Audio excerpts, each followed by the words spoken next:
As in, bawal talagang basain? Baka naman bumaho na ako nito. Wala naman akong sinabing huwag ka maligo. Sabi ko lang huwag mo basain yung part na may tattoo. Ay, sana next week na agad. Para makabalik na ako dyan. Ayan tayo eh. Excited ka naman masyadong makita ako agad. Feeling? Ano ba? Hindi, no? Gusto ko na kasing matapos to. Para mabura na si Elijah sa buhay ko.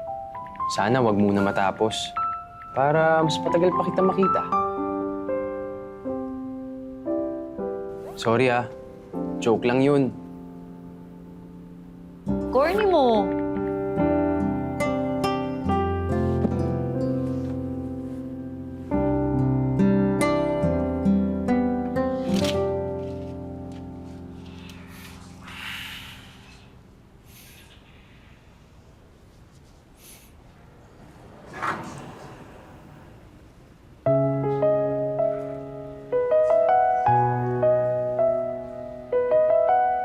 Wow!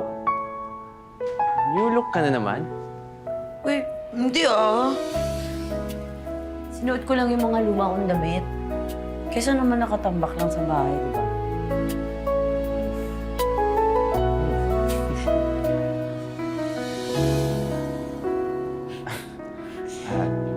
Tara.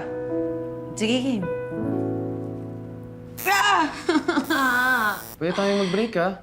Hindi, okay lang. Sige lang. Kaya lang naman ako naiiyak kasi maalala ko si Elijah eh. Tignan mo, nakatattoo anniversary namin. Tanga ko talaga. Makaka-recover pa kaya ako sa ganito? Wala na. Ubus na. Ah! O, teka, dahan-dahan lang. Pwede ko ba malaman kung bakit kayo nag-iwalay? Sa babae. Saan pa ba? Ewan ko ba dun? Siguro dahil rakista siya. Tapos daming babaeng nakasunod sa kanya. Ganun, kinukulit siya. Eh yun, bumigay siya sa tukso. Hindi ka mahal nun. Aray!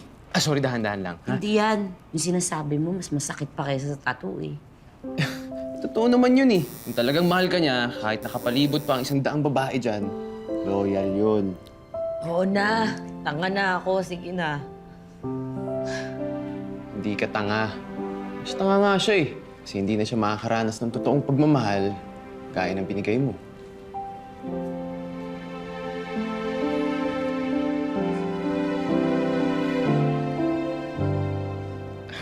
Di bale, pag natapos to, I'm sure worth it to at magugustuhan mo.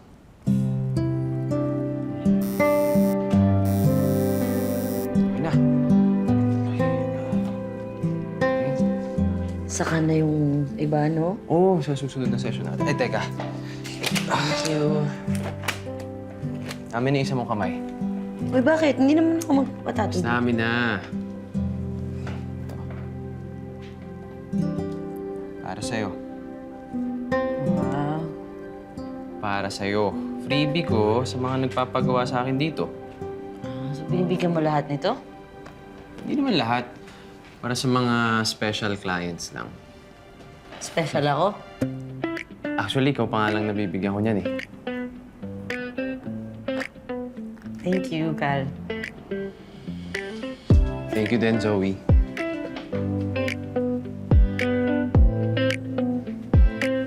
So ano, in love ka na? Kaagad?